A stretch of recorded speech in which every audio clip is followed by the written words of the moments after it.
오늘 오전 더불어민주당 이재명 대표가 성남FC 후원금 의혹으로 검찰에 출석했습니다. 네, 현직 제1야당 대표가 개인 비리로 검찰에 출석한 건 아마 처음이지 않을까, 굉장히 이례적인 일인데요. 오늘 TV로 이 실시간 상황을 지켜보신 분들 많이 계셨을 것 같습니다. 변호사님도 지켜보셨는데 소감 한 말씀 부탁드리겠습니다. 예, 정치사적으로 보면 굉장히 이렇게 안타까운 그런 상황인 걸로 보입니다. 일단 그 성남 FC 관련된 의혹 자체는 이재명 대표께서 성남시장 재직 시 2014년부터 16년인데요. 그때 성남 FC라는 구단주 역할도 했는데 그때 네이버라든가 차병원 등 두산건설로부터 민원을 해결해주고 그 대가로 성남 FC에 후원금을 한 160억 정도 이렇게 지원하게 했다. 이제 그게 제3자 뇌물이 아니냐 이제 그렇게 혐의가 두고 있는데 이재명 대표께서 오늘 출석하면서 이제 그렇게 말씀하셨죠. 없는 죄를 이렇게 조작했다. 이거 사법 구태타 아니냐 이제 그렇게 강력히 반발했는데요. 또 이미 무혐의를 받은 상황이다. 이런 말씀도 하셨고요. 예. 근데 이게 상황으로 보면 이제 물론 법정에서 무죄를 증명하겠다고 했는데 이제 제가 보기에는 쉽지 않은 상황인 것 같습니다. 왜냐하면 왜죠? 그 당시 두산건설이나 네이버 입장에서는 이 소유 토지에 대해서 지목 변경이라든가 정상향, 이제 건물 지면서 용적률 높인다거나 이렇게 상당한 혜택을 본 게 있습니다. 그리고 실제 성남 FC가 이 통상의 경우와 달리 광고비가 그렇게 많이 보통 기업에서 이렇게 지출하지 않거든요. 그런데 55억, 40억, 33억 이렇게 거액을 한다는 게 좀 의심스러운 상황으로. 한 자리 단위도 쉽지가 않은데. 광주 FC를 예로 들면 저도 이제 거기 좀 관여를 해서 하는데 1,000만 원, 2천만 원도 쉽지 않는 그런 상황입니다. 이제 그렇기 때문에 상당히 이게 무죄 입증이 꽤 어려울 것 같고 다만 오늘 출석하면서 이야기했다시피 이건 당시 성남 FC 직원들이 정상적으로 광고 홍보를 하고 그 후원금으로 받은 것이다. 그리고 두산건설이나 네이버 이런 데 관련돼서는 성남시 공무원이 정상적으로 인허가 다 처리했다. 그리고 나가서 본인은 만약에 이제 그걸 관여하지 않았고 몰랐다. 이제 이런 부분들이 소명된다면 형사 책임을 면할 수는 있을 겁니다. 네. 그러니까 이재명 더불어민주당 대표 같은 경우에는 굉장히 자신 있게 무죄를 이야기하고 있는 상황이지만 입증은 어려울 수도 있을 것 같다라는. 쉽지 않아 보입니다. 네, 이시군요. 그럼 검찰은 조사 결과에 따라서 구속영장을 이제 발부할 수도 있는데 실제 구속될 가능성도 있을까요? 이제 검찰에서는 도주나 증거인멸 우려가 있으면 통상 이제 구속영장을 청구를 합니다. 근데 얼마 전 농내 의원 관련돼서도 보셨다시피 청구를 하게 되면 이제 법원에서 국회에 체포 동의안을 이렇게 보내면 거기서 체포 동의안이 의결돼야 이제 출석을 해서 영장 실질 심사를 진행하게 되는데요.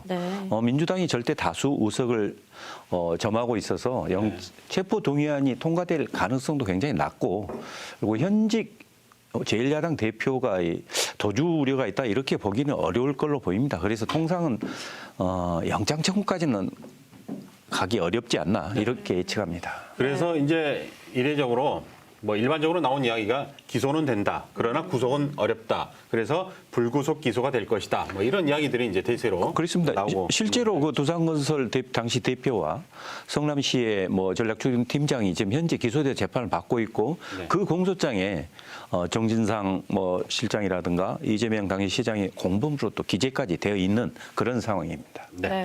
자, 이제 3월 전당대회를 앞두고 있는 국민의힘 분위기를 살펴보도록 하겠습니다. 권성동 의원이 불출마 선언을 했고요. 또 안철수 의원과 김기현 의원은 이미 이제 출마하겠다 의사를 밝혔습니다. 또 요즘에 화제가 되고 있는 게 이 나경원 저출산 고령사회위원회 부위원장인데 오늘 이제 사퇴 의사를 밝혔어요. 네, 그것과 관련해서 분위기 말씀해 주시죠. 이제 그 저출산 고령사회위원회의 부위원장인 나경원 부위원장이 신년 기자회견을 하면서 이제 헝가리 예를 들었습니다. 하도 우리나라가 세계적으로 워낙 출산율이 낮지 않습니까? 그래서 결혼할 때 한 4천만 원 정도를 대출해주고 첫 애를 낳으면 무이자 전환, 둘째 애를 낳으면 반 정도 원금 탕감, 셋째를 낳으면 아예 원금을 탕감해주는 그런 것도 한번 정책적으로 고려해 볼 만하다라고 이야기를 했었는데 거기에 대해서 대통령실의 사회수석부터 이건 우리 정부의 정책 방향 기조와 맞지 않다. 이제 정책적으로 강하게 비판을 했었죠. 그 이후에도 저출산 고령사회위원회 회의 여부, 관계부처와의 조율 여부에 대해서도 강하게 이렇게 사실과 다른 이야기를 한다 이렇게 질책성 이야기가 계속 나오고 있는 상황입니다. 네. 자, 일각에서는 또 이 나 부위원장의 당대표 출마에 대한 견제가 아니냐. 그래서 이제 나경원 그 부위원장은 대통령실과 이제 의견 대립으로서 이제 자기만의 마이웨이를 가겠다 이런 의미에서 사퇴를 한 것이 아니냐 이렇게 해석이 나오고 있습니다. 예, 오늘 공식적으로 나경원 이 저출산 고령사회 부위원장이 사의를 표명을 했죠. 네. 아직 청와대에서는 이제 대통령이 공식적으로 거기에 전달받았다는 아직 보도는 나오지 않고 있습니다만은 국민의힘이 지금 당대표 선출한 전당대회에 대해서 당원 투표 100% 이렇게 선출하고 유력한 후보 중에 한 분이었던 권성동 전 원내대표도 이제 불출마 선언하고 이런 진행 상황 보면 적어도 당원들 사이에서 가장 압도적인 1위 지지를 받았던 나경원 전 의원에 대해서 네. 이렇게 사실상 출마를 하지 말라는 그런 시그널로 네. 이렇게 읽힙니다. 네. 윤심이 아니다. 네, 이제 그렇게 보이는데 과연 나경원 이 전 의원이 이것을 이겨내고 일단은 부위원장을 사퇴를 했으니까 출마 가능성은 좀 높아진 건 맞습니다. 네네. 그러나 이게 보수 여당에서 그 정당 출신의 대통령이 반대하는 당대표 출마는 현실적으로 그런 사실 전례가 없을 정도입니다. 네. 그래서 네. 실제 출마까지 이루어질지는 좀 더 두고 봐야 될 것 같습니다. 흥미롭게 봐야 될 것 같네요. 네, 그렇습니다. 네. 이 당심 1위가 나경원 부위원장이지만 윤심이 아니어서 이런 식으로 상황이 흘러가고 있는데 그럼 윤심은 대체 누구에게 가 있다고 보고 계실까요? 지난 연말에 출마 선언했고 이제 어제 안철수 현 의원도 이제 출마 선언했습니다. 이제 같은 날 선대위 출범식을 했는데 김기현 전 원내대표죠. 네. 거기 모인 면면들 보면 이른바 이 친윤 또는 국민의힘당 내에서 유력한 의원들이 대부분 거기에 60여 명 모여 있는 걸 보면 네. 아마도 보통 우리 의원들이나 당직자 기타 당원들이 생각할 때는 그래도 이른바 윤심이 김기현 전 원내대표에 가 있는 거 아니냐 네. 이렇게는 해석할 걸로 보입니다. 예, 여담으로 아들 결혼식에 이렇게 또 전화를 또 사적으로 건 것도 윤심이 그쪽으로 가서 네. 그런 것을 하나의 표시를 한 것이 아니냐 이런 건데 지켜보도록 하겠습니다. 네. 예. 이 정치권이 총선을 앞두고 또 선거제도 손질에도 의지를 보이고 있죠. 네, 윤석열 대통령이 이제 중대선거구제를 언급하면서 이 광주 전남 쪽에서 지지율이 오르는 추세도 보이고 있고요. 또 신년 정치권 최대 이슈로 급부상을 하고 있습니다. 중대선거구제가 어떤 건지 개념부터 정리를 해보죠. 일단 선거구 하나에서 국회의원을 2분에서 5분 정도 선출하는 그런 선거제도를 중대선거구라고 합니다. 통상 2인에서 4인을 중선거구, 5인 이상을 대선거구 이렇게 이야기하는데요. 네. 이게 이제 김진표 국회의장께서도 이게 국회의원 300명 전원회의를 거쳐서 한번 빠른 시간 내에 확정해보자라고 해서 지금 상당히 반향을 일으키고 있는 그런 상황으로 보입니다. 네. 그렇다면 이 중대선거구제의 장점과 단점이 뭔지 좀 더 자세히 설명을 해주시죠. 지금 우리 현재의 21대 총선에서 보면 국회의원 선거제도는 소선거구제입니다. 예를 들면 광주에 8명, 그러니까 한 선거구당 한 분이 이렇게 선출되는 거죠. 상대적으로 다수가 되는 분. 네. 그러면 중대선거구로 바꾸게 되면 예를 들면 광주 같은 경우는 8분을 동구, 남구, 서구 이렇게 세 구로 해서 4분, 광산구, 북구로 해서 이렇게 크게 묶어서 4분 이렇게 한다면 이제 중대선거구가 되겠죠.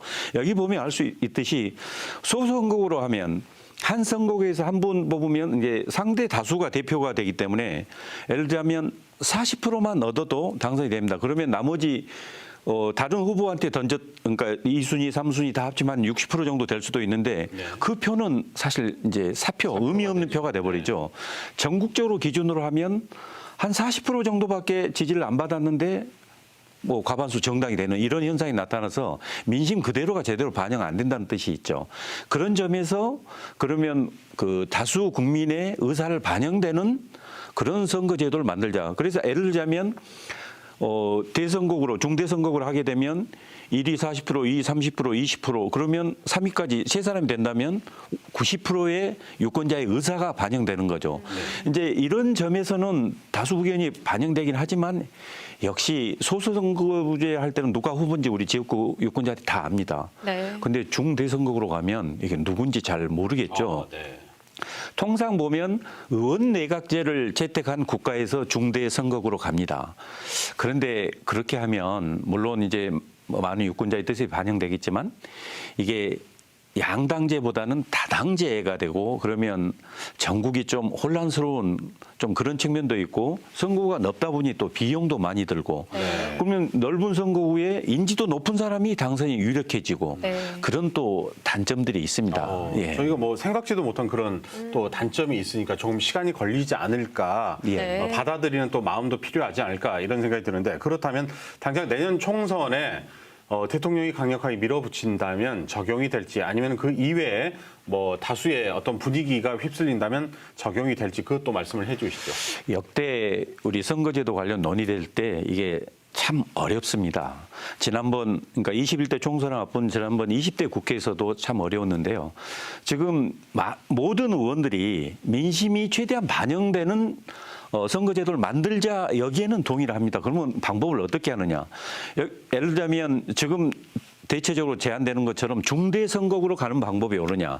그렇게 되면 어떻게 되냐면은 예를 들자면 그 지난 11대, 12대는 소선거구가 아니고 중선거구였습니다. 한 지역구에 두 분이서 여당, 야당, 양당이 이렇게 당선됐는데 네. 우리 소선거구로 87년 민주화 이후에 소선거구제를 도입했는데 그때부터 광주 호남은 특정 정당이 싹쓸이하고 대구도 이런 싹쓸이 이런 상황 이러다 보니 지역 감정 뭐 이런 문제까지 나오고 그랬습니다. 이걸 어떻게 해결하느냐. 결국은 현재 비례대표 47명을 뺀 나머지 253명 의원들이 본인들이 당선 가능성이 가장 높은 선거제도를 원합니다.